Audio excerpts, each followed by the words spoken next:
कि 2 बजे थे। तभी मोबाइल स्क्रीन जल उठी। अज्ञात नंबर। ईव की सांस अटक गई। उसने फोन उठाया नहीं, लेकिन फोन अपने आप स्पीकर पर चला गया। तुमने सोचा कहानी खत्म हो गई? आवाज फुसफुसाई। ये तो नई पीढ़ी की शुरुआत है। ईव चिल्लाने ही वाली थी कि कमरे की अलमारी का दरवाजा धीरे धीरे खुलने लगा। अंधेरे में सफेद मुखौटा चमका। घोस्ट फेस उसके सामने खड़ा था। ईव पीछे हटी। उसके पैर कांप रहे थे, लेकिन इस बार वह बेबस नहीं थी। उसने अपनी मां की बातें याद की। डर से भागो मत, उसका सामना करो। जैसे ही घोस्ट फेस ने चाकू उठाया, ईव ने मेज पर रखा लैंप उसके चेहरे पर दे मारा। मुखौटा दीवार से टकराया। सिडनी कमरे में दौड़ती हुई आई। दोनों मां बेटी आमने सामने खड़ी थीं, और सामने खड़ा था एक नया घोस्ट फेस। तुम कौन हो? सिडनी चिल्लाई। घोस्ट फेस हंसा। हम कई हैं सिडनी, तुमने सिर्फ एक को मारा था। वह खिड़की से कूदकर भाग गया। अगली सुबह पुलिस को एक वीडियो मिला। पूरे शहर में वायरल हो गया। वीडियो में घोस्ट फेस कैमरे की तरफ देख रहा था। यह कहानी अब सिर्फ सिडनी प्रेस्कॉट की नहीं है, ये उसकी बेटी की कहानी है। नया नियम, नई शुरुआत।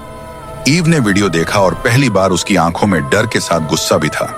मम्मी, उसने कहा, मैं भागूंगी नहीं। सिडनी ने उसे देखा। उसे एहसास हुआ कि कहानी का केंद्र अब बदल चुका है। अब शिकार वह नहीं थी, अब वारिस सामने खड़ा था। रात फिर गहरी होने लगी थी। कहीं दूर एक फोन बजा और घोस्ट फेस मुस्कुरा रहा था, क्योंकि कहानी अभी बाकी थी। उस रात के बाद ईव की नींद हमेशा के लिए बदल गई। हर छोटी सी आवाज उसे चौंका देती थी। घर की सीढ़ियों पर चरमराहट, खिड़की से टकराती हवा, यहां तक कि मोबाइल का वाइब्रेशन भी उसके दिल की धड़कन बढ़ा देता था। सिडनी ये सब देख रही थी। वह जानती थी कि डर अब ईव के अंदर घर कर चुका है, ठीक वैसे ही जैसे कभी उसके अंदर किया था। अगली सुबह शहर में सन्नाटा था, लेकिन यह सन्नाटा सामान्य नहीं था। लोग फुसफुसा रहे थे। स्कूल बंद थे। पुलिस की गाड़ियां हर मोड़ पर खड़ी थीं। सभी को उस वीडियो के बारे में पता चल चुका था, जिसमें घोस्ट फेस ने नई शुरुआत की बात कही थी। अब यह सिर्फ एक कातिल नहीं रहा था, यह एक संदेश बन चुका था। सिडनी ईव को घर से बाहर नहीं निकलने देना चाहती थी, लेकिन ईव पहली बार अड्डी हुई थी। वह बोली, अगर मैं डर कर छिपती रहूंगी तो वह जीत जाएगा। सिडनी ने कुछ नहीं कहा। उसे एहसास हो गया था कि उसकी बेटी अब वही रास्ता देख रही है जिस पर कभी वह खुद चली थी। शाम ढलते ही आसमान पर काले बादल छा गए। बिजली कड़की। उसी वक्त घर की बिजली चली गई। अंधेरे में सिर्फ मोमबत्ती की हल्की सी लौ जल रही थी। तभी घर का लैंडलाइन फोन बज उठा। वह फोन जो महीनों से इस्तेमाल में नहीं था। सिडनी ने फोन उठाया। हेलो। दूसरी तरफ वही सांसों की आवाज। मां हमेशा बच्चों से एक बात छुपा लेती हैं, आवाज बोली, लेकिन सच्चाई रास्ता ढूंढ ही लेती है। ईव पीछे खड़ी सब सुन रही थी। तुम चाहते क्या हो? सिडनी चिल्लाई। इंसाफ, आवाज हंसी। और खेल। फोन कट गया। उसी पल बाहर के दरवाजे पर जोर जोर से दस्तक हुई। सिडनी ने बंदूक उठा ली। उसने दरवाजा खोला, लेकिन बाहर कोई नहीं था। जमीन पर सिर्फ एक लिफाफा पड़ा था। लिफाफे के अंदर एक पुरानी तस्वीर थी। तस्वीर में सिडनी कॉलेज के दिनों में थी। उसके दोस्त थे और पीछे एक चेहरा ऐसा था जिसे वह कभी पहचान नहीं पाई थी। ईव ने तस्वीर को गौर से देखा। मम्मी, ये लड़का, ये तो हमारे स्कूल में पढ़ाता है। सिडनी का दिल बैठ गया। अगले दिन वही टीचर मरा हुआ पाया गया, उसी अंदाज में, उसी चाकू से, उसी मुखौटे के साथ। अब साफ हो चुका था कि घोस्ट फेस कोई एक नहीं था। ये लोग थे, ऐसे लोग जिनके लिए सिडनी एक ही चीज थी, उनकी तबाही की वजह। रात फिर आई। ईव अपने कमरे में बैठी थी। उसने मोबाइल उठाया और पहली बार खुद अज्ञात नंबर पर कॉल मिलाया। मैं डर नहीं रही, उसने कहा।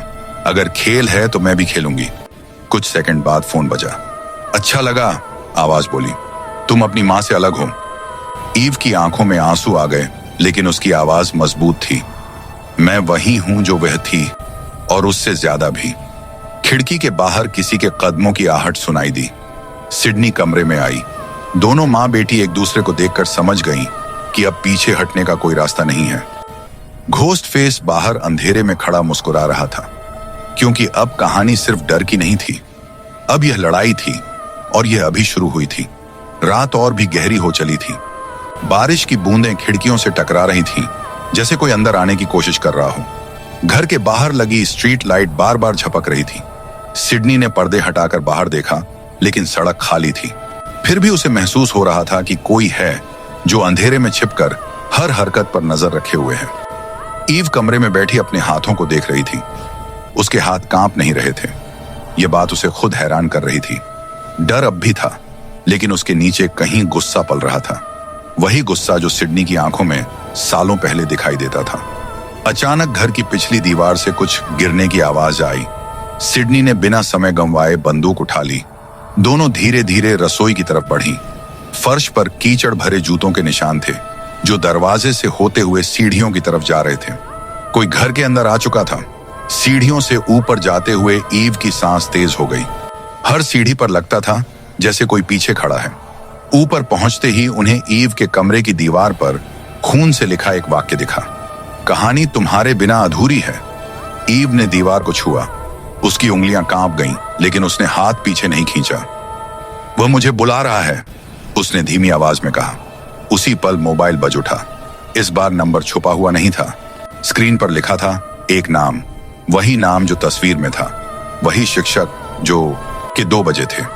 तभी मोबाइल स्क्रीन जल उठी। अज्ञात नंबर। ईव की सांस अटक गई। उसने फोन उठाया नहीं, लेकिन फोन अपने आप स्पीकर पर चला गया। तुमने सोचा कहानी खत्म हो गई? आवाज फुसफुसाई। ये तो नई पीढ़ी की शुरुआत है। ईव चिल्लाने ही वाली थी कि कमरे की अलमारी का दरवाजा धीरे धीरे खुलने लगा। अंधेरे में सफेद मुखौटा चमका। घोस्ट फेस उसके सामने खड़ा था। ईव पीछे हटी। उसके पैर कांप रहे थे, लेकिन इस बार वह बेबस नहीं थी। उसने अपनी मां की बातें याद की। डर से भागो मत, उसका सामना करो। जैसे ही घोस्ट फेस ने चाकू उठाया, ईव ने मेज पर रखा लैंप उसके चेहरे पर दे मारा। मुखौटा दीवार से टकराया। सिडनी कमरे में दौड़ती हुई आई। दोनों मां बेटी आमने सामने खड़ी थी, और सामने खड़ा था एक नया घोस्ट फेस। तुम कौन हो? सिडनी चिल्लाई। घोस्ट फेस हंसा। हम कई हैं सिडनी, तुमने सिर्फ एक को मारा था। वह खिड़की से कूदकर भाग गया। अगली सुबह पुलिस को एक वीडियो मिला। पूरे शहर में वायरल हो गया। वीडियो में घोस्ट फेस कैमरे की तरफ देख रहा था। यह कहानी अब सिर्फ सिडनी प्रेस्कॉट की नहीं है, ये उसकी बेटी की कहानी है। नया नियम, नई शुरुआत। ईव ने वीडियो देखा और पहली बार उसकी आंखों में डर के साथ गुस्सा भी था। मम्मी, उसने कहा, मैं भागूंगी नहीं। सिडनी ने उसे देखा। उसे एहसास हुआ कि कहानी का केंद्र अब बदल चुका है। अब शिकार वह नहीं थी, अब वारिस सामने खड़ा था। रात फिर गहरी होने लगी थी। कहीं दूर एक फोन बजा और घोस्ट फेस मुस्कुरा रहा था, क्योंकि कहानी अभी बाकी थी। उस रात के बाद ईव की नींद हमेशा के लिए बदल गई। हर छोटी सी आवाज उसे चौंका देती थी। घर की सीढ़ियों पर चरमराहट, खिड़की से टकराती हवा, यहां तक कि मोबाइल का वाइब्रेशन भी उसके दिल की धड़कन बढ़ा देता था। सिडनी ये सब देख रही थी। वह जानती थी कि डर अब ईव के अंदर घर कर चुका है, ठीक वैसे ही जैसे कभी उसके अंदर किया था। अगली सुबह शहर में सन्नाटा था, लेकिन यह सन्नाटा सामान्य नहीं था। लोग फुसफुसा रहे थे। स्कूल बंद थे। पुलिस की गाड़ियां हर मोड़ पर खड़ी थीं। सभी को उस वीडियो के बारे में पता चल चुका था, जिसमें घोस्ट फेस ने नई शुरुआत की बात कही थी। अब यह सिर्फ एक कातिल नहीं रहा था, यह एक संदेश बन चुका था। सिडनी ईव को घर से बाहर नहीं निकलने देना चाहती थी, लेकिन ईव पहली बार अड्डी हुई थी। वह बोली, अगर मैं डर कर छिपती रहूंगी तो वह जीत जाएगा। सिडनी ने कुछ नहीं कहा। उसे एहसास हो गया था कि उसकी बेटी अब वही रास्ता देख रही है जिस पर कभी वह खुद चली थी। शाम ढलते ही आसमान पर काले बादल छा गए। बिजली कड़की। उसी वक्त घर की बिजली चली गई। अंधेरे में सिर्फ मोमबत्ती की हल्की सी लौ जल रही थी। तभी घर का लैंडलाइन फोन बज उठा। वह फोन जो महीनों से इस्तेमाल में नहीं था। सिडनी ने फोन उठाया। हेलो। दूसरी तरफ वही सांसों की आवाज। माँ हमेशा बच्चों से एक बात छुपा लेती हैं, आवाज बोली, लेकिन सच्चाई रास्ता ढूंढ ही लेती है। ईव पीछे खड़ी सब सुन रही थी। तुम चाहते क्या हो? सिडनी चिल्लाई। इंसाफ, आवाज हंसी। और खेल। फोन कट गया। उसी पल बाहर के दरवाजे पर जोर जोर से दस्तक हुई। सिडनी ने बंदूक उठा ली। उसने दरवाजा खोला, लेकिन बाहर कोई नहीं था। जमीन पर सिर्फ एक लिफाफा पड़ा था। लिफाफे के अंदर एक पुरानी तस्वीर थी। तस्वीर में सिडनी कॉलेज के दिनों में थी। उसके दोस्त थे और पीछे एक चेहरा ऐसा था जिसे वह कभी पहचान नहीं पाई थी। ईव ने तस्वीर को गौर से देखा। मम्मी, ये लड़का, ये तो हमारे स्कूल में पढ़ाता है। सिडनी का दिल बैठ गया। अगले दिन वही टीचर मरा हुआ पाया गया, उसी अंदाज में, उसी चाकू से, उसी मुखौटे के साथ। अब साफ हो चुका था कि घोस्ट फेस कोई एक नहीं था। ये लोग थे, ऐसे लोग जिनके लिए सिडनी एक ही चीज थी, उनकी तबाही की वजह। रात फिर आई। ईव अपने कमरे में बैठी थी। उसने मोबाइल उठाया और पहली बार खुद अज्ञात नंबर पर कॉल मिलाया। मैं डर नहीं रही, उसने कहा। अगर खेल है तो मैं भी खेलूंगी। कुछ सेकंड बाद फोन बजा। अच्छा लगा, आवाज बोली। तुम अपनी मां से अलग हो। ईव की आंखों में आंसू आ गए, लेकिन उसकी आवाज मजबूत थी। मैं वही हूं जो वह थी, और उससे ज्यादा भी। खिड़की के बाहर किसी के कदमों की आहट सुनाई दी। सिडनी कमरे में आई। दोनों मां बेटी एक दूसरे को देखकर समझ गईं कि अब पीछे हटने का कोई रास्ता नहीं है। घोस्ट फेस बाहर अंधेरे में खड़ा मुस्कुरा रहा था, क्योंकि अब कहानी सिर्फ डर की नहीं थी। अब यह लड़ाई थी, और यह अभी शुरू हुई थी। रात और भी गहरी हो चली थी। बारिश की बूंदें खिड़कियों से टकरा रही थीं, जैसे कोई अंदर आने की कोशिश कर रहा हो। घर के बाहर लगी स्ट्रीट लाइट बार बार झपक रही थी। सिडनी ने पर्दे हटाकर बाहर देखा, लेकिन सड़क खाली थी। फिर भी उसे महसूस हो रहा था कि कोई है जो अंधेरे में छिपकर हर हरकत पर नजर रखे हुए है। ईव कमरे में बैठी अपने हाथों को देख रही थी। उसके हाथ कांप नहीं रहे थे। यह बात उसे खुद हैरान कर रही थी। डर अब भी था, लेकिन उसके नीचे कहीं गुस्सा पल रहा था। वही गुस्सा जो सिडनी की आंखों में सालों पहले दिखाई देता था। अचानक घर की पिछली दीवार से कुछ गिरने की आवाज आई। सिडनी ने बिना समय गंवाए बंदूक उठा ली। दोनों धीरे धीरे रसोई की तरफ बढ़ी। फर्श पर कीचड़ भरे जूतों के निशान थे, जो दरवाजे से होते हुए सीढ़ियों की तरफ जा रहे थे। कोई घर के अंदर आ चुका था। सीढ़ियों से ऊपर जाते हुए ईव की सांस तेज हो गई। हर सीढ़ी पर लगता था जैसे कोई पीछे खड़ा है। ऊपर पहुंचते ही उन्हें ईव के कमरे की दीवार पर खून से लिखा एक वाक्य दिखा। कहानी तुम्हारे बिना अधूरी है। ईव ने दीवार को छुआ। उसकी उंगलियां कांप गईं, लेकिन उसने हाथ पीछे नहीं खींचा। वह मुझे बुला रहा है, उसने धीमी आवाज में कहा। उसी पल मोबाइल बज उठा।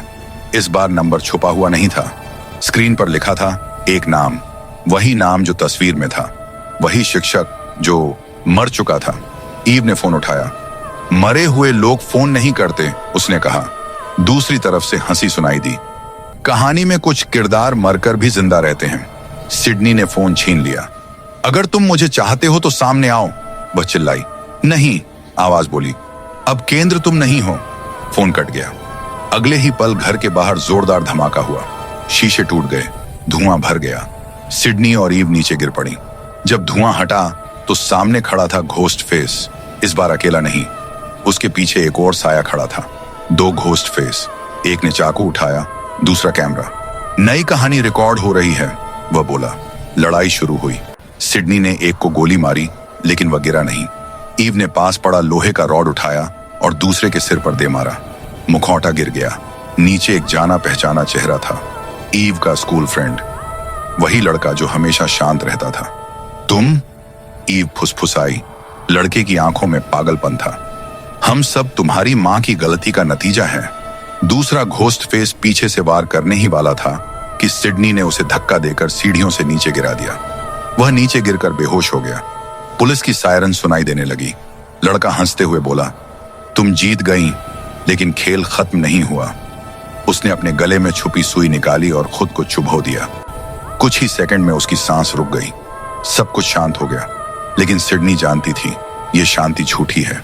सुबह हुई। घर को पुलिस ने सील कर दिया। मीडिया बाहर जमा था। ईव चुपचाप खिड़की से बाहर देख रही थी। तभी उसका फोन फिर कांपा। एक मैसेज। यह आखिरी नहीं था। ईव ने स्क्रीन बंद कर दी। उसने गहरी सांस ली।